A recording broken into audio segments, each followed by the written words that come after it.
El 22 de julio de 2012, Ángel Carromero fue detenido en Cuba tras un accidente de tráfico en el que murieron Osvaldo Payá, un conocido activista opuesto al gobierno cubano, y Harold Cepero. Carromero, que conducía el vehículo, y el dirigente de la Juventud Cristiano-Demócrata de Suecia, Aron Modig, solo resultaron heridos.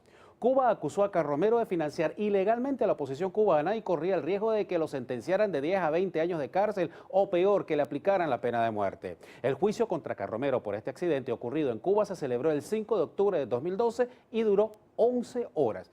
Las detenciones temporales de la reportera Yoani Sánchez y dos personas más para inhibir su cobertura del juicio generaron protestas de Amnistía Internacional, Estados Unidos y la Unión Europea. El diario español El Mundo publicó en agosto de 2013 una entrevista en la que Carromero ofreció más detalles sobre los hechos. Por ejemplo, dijo que estaba seguro de que Payá había salido vivo del accidente en Cuba y que agentes de la seguridad del estado de Castro lo mataron después.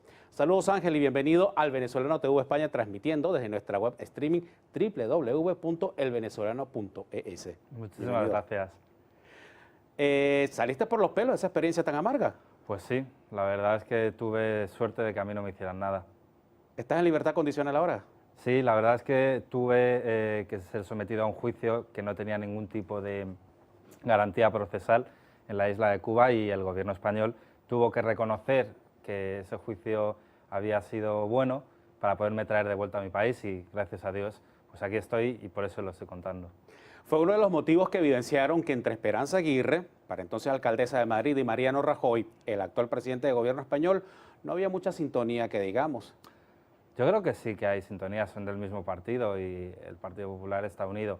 Yo creo que lo que fue es que Esperanza Aguirre es una firme defensora de la verdad y de condenar a regímenes comunistas que son dictaduras, como la dictadura de los hermanos Castro. ¿Y Mariano Rajoy no? Mariano Rajoy también. Lo único que pasa es que Mariano Rajoy es el presidente del gobierno de España y Esperanza Aguirre en aquel entonces era la presidenta del Partido Popular de Madrid. Y yo creo que Esperanza lo único que hizo fue condenar y decir cuál había sido la verdad. Y es que lo que ocurrió en el 2012 no fue un accidente, simplemente fuimos sacados de la carretera por un segundo coche y que había que investigar lo que ahí había ocurrido. ¿Y por qué no hizo lo mismo Mariano Rajoy si son del mismo partido político? Mariano Rajoy sí que apoyó también saber la verdad de lo que había pasado, lo condenó, y gracias al gobierno de Rajoy yo estoy de vuelta en España. El periódico Libertad Digital publicó el pasado 29 de mayo de 2015 la siguiente nota. El Partido Popular, el Partido Socialista Obrero Español e Izquierda Unida han aprobado de manera conjunta rechazar pedir al gobierno que investigue la muerte de Osvaldo Payá. Ante tal decisión, Ángel Carromero, el dirigente de Nuevas Generaciones del Partido Popular, dice la nota, preso durante meses por el castrismo, ha indicado que esta decisión es desilusionante. Ahora que se han abierto las puertas entre Estados Unidos y Cuba, ¿menos aún se investigará el crimen de Payá, o me equivoco? Yo creo que no. Lo que nos dice la historia, y en España hemos tenido también una dictadura, es que todos los crímenes que ocurren bajo regímenes en los que manda una sola persona, como en este caso ahora Raúl y antes Fidel, cuando se acaban, la gente tiene tantas ganas de democracia, tantas ganas de ser libre, que sí que se descubren, pues, no solo este crimen, sino todos los crímenes que han ocurrido bajo el mandato de los Castro. Y estoy seguro que en Cuba habrá democracia, y pronto. Y cuando llegue esa democracia se sabrán muchos de actos abominables que se han cometido bajo el ideal del comunismo. ¿Sigue siendo yo asesor del Ayuntamiento de Madrid? Así es. Aunque ahora el Partido Popular perdió las elecciones y gobiernan Podemos, pero seguimos defendiendo a los madrileños en el consistorio. ¿Cómo ves el futuro de Manuela Carmena en la alcaldía? ¿Terminará su mandato, que es una de las preguntas que por estos días flota en el ambiente político madrileño? Yo la verdad es que lo llevo diciendo en varias entrevistas. Yo creo que no va a acabar la legislatura. Y no la va a acabar porque Manuela Carmena no es la que gobierna. Realmente gobierna una serie de concejales de Podemos, entre los que está la portavoz, que es una señorita, que lo que la ha hecho popular es entrar, asaltar una iglesia en la Universidad Complutense de Madrid sin sostén. Está también otro concejal que lo que le ha hecho popular es hacer chistes antisemitas, sí, y todo este elenco de gente. Entonces Carmena solo es una figura, la abuelita dulce, detrás de la que están muchos lobos vestidos de cordero. ¿Y cómo se lleva esa abuelita dulce con esos lobos? Pues yo creo que es un poco títere. O sea, Manuela Carmena es el títere de Podemos que han utilizado, y además ha habido un medio español, que es El Mundo, que ha contado cómo fue la propuesta que le hicieron para que se presentara como cabeza de lista de Ahora Podemos, de Ahora Madrid, que son los de Podemos, y se evidencia que ella solo era la cara visible de un proyecto mucho más enraizado en lo que defiende Podemos, que son el comunismo, los antisistemas y todo lo que va contra el sistema como lo entendemos hoy en día. ¿Quién está gobernando entonces ahora Madrid, que fue el partido con el que se presentó Manuela Carmena, o Podemos? Que son los aliados de solo ahora es Madrid. Podemos. Y el ejemplo es que ahora mismo en Madrid hay un desgobierno. Un día un concejal dice una cosa, que se van a poner las tasas a los turistas que quieren venir a Madrid, al día siguiente sale la alcaldesa diciendo que no se va a hacer. Un día dicen que las madres de los niños tienen que limpiar los colegios y al día siguiente dicen que no, que lo tendrán que limpiar la gente que trabaje para las empresas de limpieza. Y lo que estamos viendo es un constante ida y venida de confirmaciones y desmentidos, como por ejemplo que ahora haya un sistema de qué es verdad y qué es mentira y que lo decide la gente de Ahora Podemos. Hay una página web en el ayuntamiento que dice lo que es verdad y lo que es mentira acerca de las publicaciones de los periodistas. Es que esa página web puede sacar esta entrevista y decir que usted como presentador ha mentido. Y eso se utiliza desde el medio oficial del ayuntamiento, en vez de hacerlo desde un partido o de una persona en particular. Han creado un gran hermano a los George Orwell. ¿Tú crees que España llegue a ser como Venezuela, como Cuba? Es que Venezuela no creía que iba a ser como es ahora Venezuela.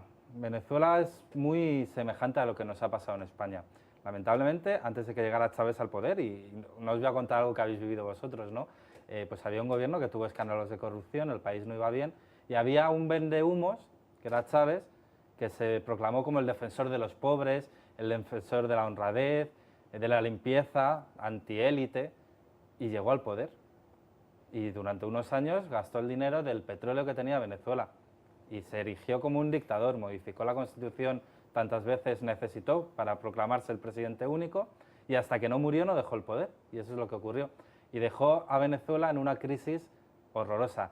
¿Quién se iba a pensar hace 15 años que en Venezuela no iba a haber comida en los supermercados? Nadie. Pero sin embargo, por darle el poder a un populista es lo que ha ocurrido. Y en España puede pasar lo mismo. Si Podemos gobierna la nación, será la última vez que votemos en democracia como la entendemos nosotros. Entonces, España, que no tiene el recurso del petróleo como tenía Venezuela hace 15 años, caerá mucho antes de lo que cayó vuestro país.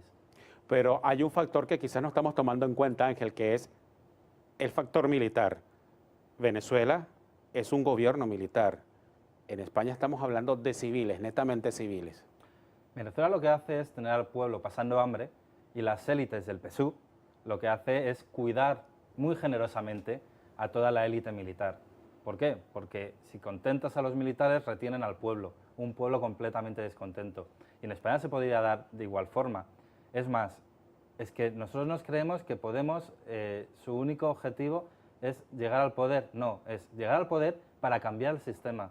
Cambiarían la Constitución, cambiarían las normas electorales, cambiarían los jueces, cambiaría todo el sistema como lo conocemos. En España, históricamente, en democracia, han gobernado a veces la izquierda, a veces la derecha, y ha habido una alternancia que es sana en democracia. Sin embargo, con Podemos en el gobierno acabarían incluso con esa alternancia. Dejaríamos de tener un sistema como el que tenemos ahora. En España hay militares podemitas. Bueno, algunos ya ha dicho que sí, pero yo entiendo que, gracias a Dios, tenemos un Estado de Derecho en España, en la que cualquiera puede ser de una ideología o de otra, pero siempre respetando el marco que nos hemos dado todos los españoles para convivir. Y ese marco costó mucho. Veníamos de una guerra civil, una dictadura, y abrazamos a la democracia con la Constitución del 78.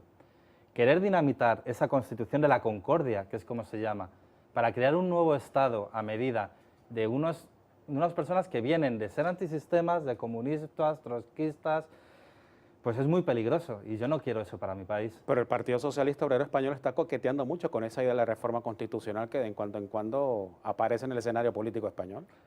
Claro, la Constitución es una norma básica, pero como todas las normas se tiene que ir adaptando a los tiempos, pero en el momento actual en el que estamos saliendo de una crisis económica, en la que España está volviendo a levantarse, no es el momento de que esa Constitución pase por cirugía. Lógicamente, todas las normas hay que adaptarlas, porque no tenemos la misma realidad del 78 en el 2015. Pero también hay que saber cuándo hacer las cosas. Ahora, el principal objetivo de España es salir de la crisis. Estamos saliendo poco a poco, Todavía no llega a todo el mundo y no saldremos de la crisis hasta que todos vuelvan a estar en la misma situación de cuando empezó en el 2007-2008. Por lo tanto, el objetivo ahora es salir, no ponerse a abrir debates que no sabes cómo van a ser cerrados. ¿No es un exceso todavía apelar al miedo a Podemos, tomando en cuenta que están bajando en las encuestas? Claro, ¿por qué están bajando las encuestas? Porque los españoles ya han visto que todo lo que decían los de Podemos es mentira. El ejemplo más claro, decían que ellos se iban a bajar el sueldo, que ellos no iban a cobrar más de 2 o 3 veces el salario mínimo interprofesional, que vienen a ser 1.800, 2.000 euros. Eso es mentira. ¿Qué es lo que hacen? Pues el partido, Podemos, pide un impuesto revolucionario a todos sus cargos políticos, de tal forma que, por ejemplo, Pablo Iglesias, que cobra más que el presidente de la Nación, Pablo Iglesias es eurodiputado y cobra como 10.000 o 12.000 euros más o menos al mes. Pues él dice que él solo se queda para sus gastos 1.800. ¿Y qué hace con los 9.000 restantes? No dice a la Eurocámara o al Parlamento, no, a mí no me lo paguen, que es este dinero para los que pagan los impuestos, para los europeos o para los españoles. No, ese dinero lo que hace es abrirse una tele como esta, y tiene la tuerca, y él se lo financia con su sueldo, o se lo da al partido. Eso es no cobrar poco, eso es que tú de todo lo que cobras te estás pagando un medio de comunicación. Pero eso no está mal, ¿no? Tú imagínate... Si sale el dinero de su bolsillo, claro, al final pero tú imagínate qué ocurriría si Mariano Rajoy, de su sueldo, estuviera pagando un canal de televisión del que él es presentador y para dar su autobombo. Sería un escándalo. Lo que ha querido hacer Pablo Iglesias es lo que pasa en Venezuela, porque él ha aprendido de Venezuela. Quiere crear un Aló Pablo Iglesias, Tele Chávez, Tele Pablo, en el que solo se habla de lo que hace él, de su modelo de vida, y es el canal oficial, ¿no? Y él se lo está pagando con su sueldo y el de todos los concejales, diputados y gente que ha salido elegida de Podemos, a los que les dejan el sueldo en 1.800, 2.000 y el resto al partido. ¿Qué va a pasar en España? Tenemos unas elecciones generales enfrente en noviembre, diciembre, y está el Partido Socialista Obrero Español por un lado, que no sabemos de qué pata cojea, unas veces sí, unas veces no, que si alianza, que si pacto, que si esto, que si aquello. Digamos que el Partido Popular está claro Ciudadanos, está claro Izquierda Unida. Sí. Podemos estar tratando pues de fortalecer su músculo en las autonomías, y el Partido Socialista Obrero Español parece ser la piedra de tranca en estos momentos para vislumbrar un gobierno en España que efectivamente pueda gobernar. Así es, lo acabamos de ver en las elecciones autonómicas y municipales. En España no gobierna el partido que gana, gobierna el partido que sumando tiene más que el que ha ganado. Es decir, la suma de perdedores gobierna por encima del ganador. El Partido Socialista tiene que tener miras, tienen que ser estadistas. Disculpa, Ángel, es que eso es interesante explicarlo a nuestra audiencia no española, porque acaba de decir una cosa que parece una cinta de Moebius, una paradoja, un acertijo, ¿no? O sea, en España no gana el partido que suma más votos, sino gana la suma de los partidos perdedores. Así es. ¿Cómo explicarle esto brevemente a la audiencia que no es española? Tú y yo lo entendemos, pero la gente fuera de... Si hay 100 escaños, que es donde se sientan 100 diputados en una Cámara, no gana el partido que ha sacado 49 de 100, que dices, ha tenido una mayoría muy importante, casi la mitad de los electores han elegido a ese partido. Gana el que suma 51, entonces se puede dar que todos los que han perdido se junten para desbancar al que ha sacado el 49% de los votos. Y eso ha ocurrido, por ejemplo, en el Ayuntamiento de Madrid. Se ha unido el partido de Podemos con el Partido Socialista para quitar el poder al Partido Popular, que había ganado las elecciones.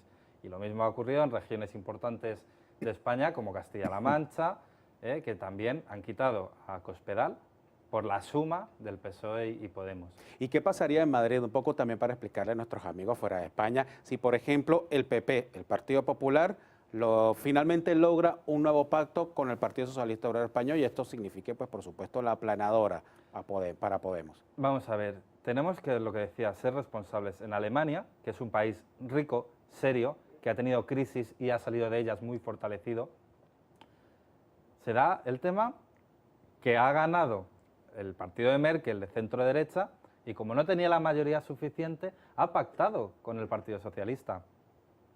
Y nadie ha visto mal ese pacto. Y Alemania, nadie tiene duda de que va como un tiro. Es la locomotora de Europa. En España tenemos que también tener esa apertura de mente. Si el Partido Popular es el ganador en las siguientes elecciones, que no me cabe duda que lo va a ser, si no nos da con la suma de Ciudadanos, habría que explorar esa vía. ¿Por qué? Porque ahora lo que le interesa a los españoles es la recuperación económica. Y eso se da con estabilidad. Pero ¿tú crees que el Partido Socialista Obrero Español finalmente pacte con el Partido Popular? Yo espero que el Partido Socialista sea generoso con España y que no piense en el partido, sino en el porvenir de los españoles. Pero es que no se trata de generosidad, en política se habla de En política,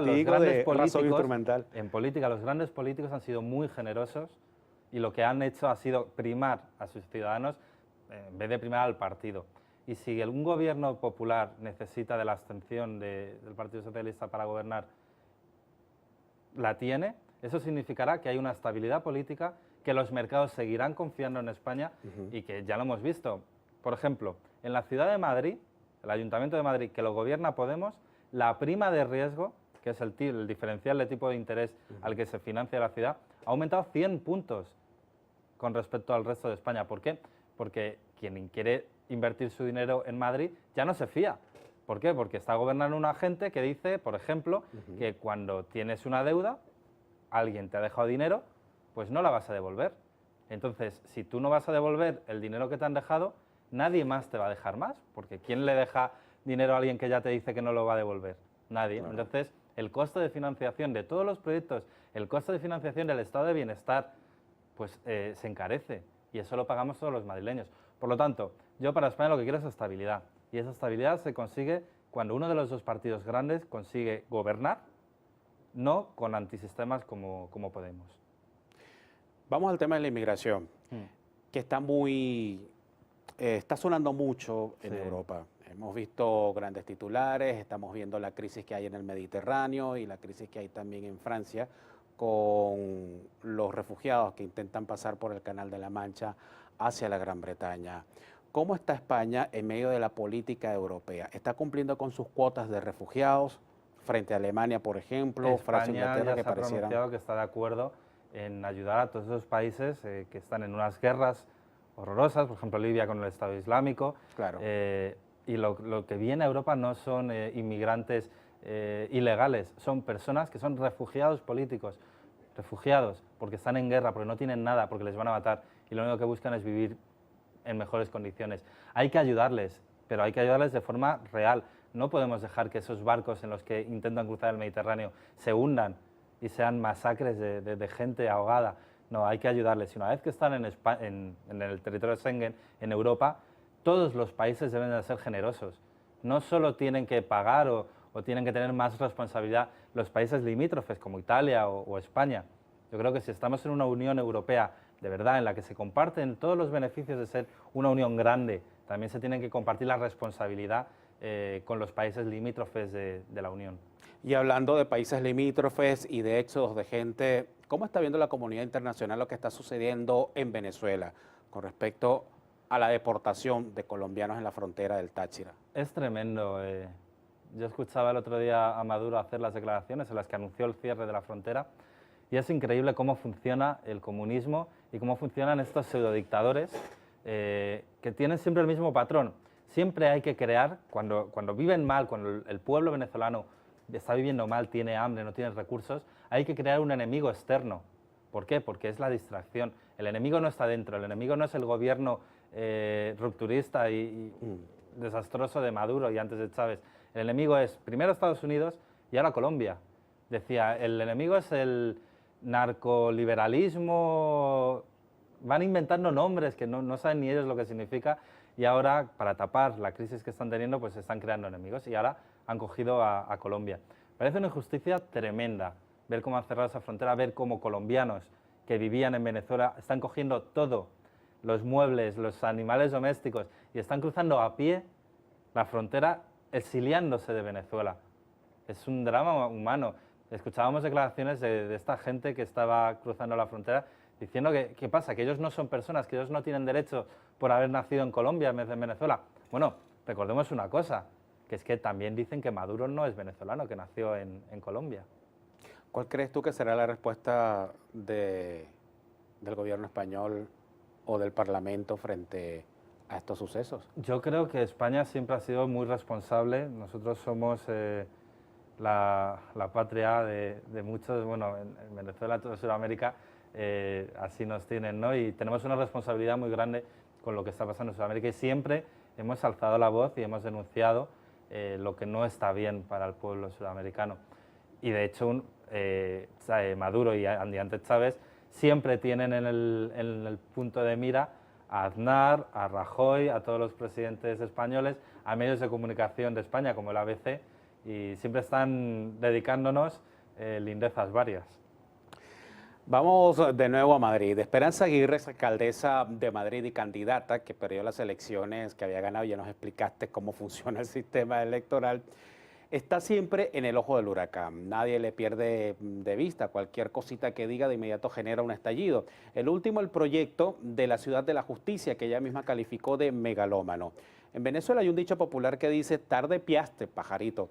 ¿No sabía Esperanza Aguirre que era un proyecto excesivo en medio de la crisis económica que sufría España? En aquel momento, cuando empezó la idea de la Ciudad de la Justicia, no estábamos en crisis.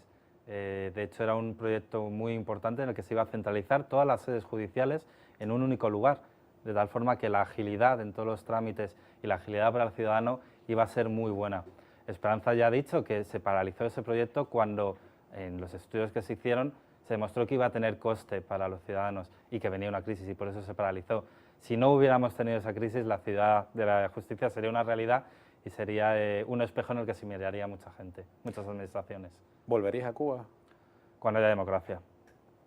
Pero pareciera que eso de hablar de democracia cuando estamos viendo una especie de interín un poco ambiguo, Estados Unidos sí le está tendiendo la mano a Cuba y Cuba sí está abriendo las puertas, vemos que hay oleadas de turistas norteamericanos que están llegando a Cuba y pareciera que estamos transitando hacia un modelo económico y un modelo político que no necesariamente se tiene que llamar democracia bajo los términos canónicos y clásicos, pero que satisface pues la visión de muchos, entre ellos los inversionistas, y entre estos inversionistas, los inversionistas españoles, estamos hablando del Banco Popular que está dispuesto a invertir allá. Sí, así y yo lo que creo es que hay una cosa que es ley de vida y los Castro al final en algún momento, aunque ya son muy mayores, acabarán muriendo y cuando mueran los Castro se acabó el castrismo y el pueblo venezolano, o sea, el pueblo cubano que ya va a tener acceso a internet, va a tener un diálogo constante con sus vecinos de Florida, los americanos, van a ver lo que es vivir con derechos, porque cada vez entran más turistas que cuentan cómo es vivir en libertad. El pueblo cubano va a querer vivir como ellos, no van a querer ser ciudadanos de segunda, entonces no van a permitir que la dictadura de los hermanos Castro se pase o a otro Castro o a otro general o a otro... No, va a haber democracia y va a haber una transición. Y sobre todo va a haber una transición porque es que a Cuba no le queda otra. Ya perdió la URSS cuando se cayó el bloque y hubo una gran crisis económica. Perdió a Venezuela y hubo una gran crisis económica. Ya no tiene más aliados que le den dinero gratis solo por la ideología. Ahora tiene que pagar sus facturas y eso solo lo puede hacer de la mano de Estados Unidos, de la mano de todos los turistas que van a ir a la isla, de la mano de toda la gente que va a invertir, pero va a invertir pidiendo a cambio que haya libertad, que puedan sacar su capital que hayan ganado cuando ellos quieran, que la titularidad de esa empresa sea de quien ha puesto el dinero, que puedan contratar libremente a trabajadores, que les puedan dar derechos a esos trabajadores. Entonces Cuba no va a tener otra salida que transitar hacia una transición a la española como tuvimos nosotros con Adolfo Suárez. Tú eres un estudioso de la política iberoamericana. Estamos hablando de Cuba, también está Venezuela, que en Venezuela pues tú dices que en Cuba al morir los Castro se acabará el castrismo. En Venezuela se murió Chávez, pero el chavismo no se ha acabado. Vemos que hay grandes manifestaciones en Brasil para sacar a Dilma Rousseff. Vemos que hay grandes manifestaciones indígenas también en Ecuador que protestan contra Correa. Y vemos también cómo recientemente me lo estabas comentando, en Argentina hay un escándalo electoral precisamente con el candidato de la Kirchner. Y una imagen que tenemos que citarla porque yo creo que es metafórica, que cómo el poder termina transformando las revoluciones en un gobierno más, como decía aquel famoso revolucionario mexicano, que es Evo Morales cuando viene un edecán y le amarra los zapatos, porque Evo Morales pues ya tremendo, tiene quien le amarre los zapatos. Un líder indígena que representaba al pueblo humilde, al pueblo pisado y humillado por los poderosos, ahora que es presidente, se le ha olvidado de dónde viene y le dice a una persona de seguridad suya que le ate los cordones. Es la muestra de que todos los líderes populistas realmente no creen lo que dicen, venden humo, Sí. y en cuanto ellos llegan al poder y llegan al dinero, son peor de lo que ellos denuncian. ¿Tú crees que la izquierda tenga oportunidad en América? O mejor dicho, para replantearte la pregunta, ¿cómo está la temperatura, según lo que tú ves y según lo que tú analizas, de la izquierda en Iberoamérica? La izquierda tomó Iberoamérica, y eso es una realidad. O sea, no hubo país en Sudamérica que no estuviera gobernado por un gobierno de izquierdas. Eso es así, menos Colombia. Claro. ¿Qué ha pasado? Que se ha demostrado en estos 10-15 años que la prosperidad que prometían no ha sido tal. Y no es que no haya sido tal, es que ha sido debacle. Todos esos países han dejado de crecer, América ha dejado de ser un país, o sea, un continente de países ricos en materias primas y con industria, a convertirse en, bueno, pues como lo que pasa en Argentina, lo que pasa en Venezuela. Argentina, Venezuela ya hemos hablado de ella, que es una tierra súper rica en carne, también en petróleo, han nacionalizado empresas, han dejado de producir y están en crisis. Hay una inflación enorme en todos los países. De hecho, en Venezuela, para tapar esa inflación, el gobierno ha hecho una ley que prohíbe decir cuál es la inflación mensual. Es decir, ahora no se puede hacer público cuánto se encarece la vida mes a mes. ¿Por qué? Pero no olvides que también es un problema internacional la baja de las materias primas, entre ellos el petróleo, por ejemplo, lo que está golpeando las economías en Iberoamérica. Claro, es así, pero es que con ese petróleo se puede diversificar la industria de un país. El petróleo también nos pasa en Europa. Suecia es un país que vivía de la exportación petrolífera y la bajada de 100 a 50 o a 40 y tantos euros le ha afectado. Lo que pasa es que cuando en las épocas de bonanza tienes que aprovechar y reestructurar tu país. Y si en Argentina, por ejemplo, hubieran creado una industria de carne más fuerte, la bajada de petróleo no la notarían. Hubieran creado una serie de infraestructuras y hubieran dotado a su país de otras fuentes de financiación, aparte del petróleo, pues serían países que seguirían siendo ricos. Pero como a lo que se han dedicado, como Brasil, es a vivir del petróleo, a las corruptelas relacionadas con esas empresas del petróleo, pues así es como van. Y la prueba es que el pueblo ya se ha cansado de estos populistas. Y en las elecciones que van a venir va a haber cambio hacia los liberales, hacia el centro derecha. ¿Te han invitado a Venezuela? Se habla de observadores internacionales. Yo creo que no van a ir. Y en Venezuela hay un gran riesgo. Si las elecciones próximas no se respeta el resultado, el pueblo no va a aguantar. El pueblo está pidiendo cambio. Con todas las manifestaciones, la gente en el momento en el que va a un supermercado y no puede comprar comida, quiere cambio. Entonces, si el Partido Socialista, si Maduro, no respeta el resultado de las urnas y nos intenta vender que han ganado otra vez, va a haber un estallido social en Venezuela que no podrá ser reprimido. Bien, fue Ángel Carromero, militante del Partido Popular de Madrid de las Nuevas Generaciones, grupo que dirige una de las políticas más connotadas de España, como lo es Esperanza Aguirre. Nosotros con esto terminamos nuestra entrevista por el día de hoy.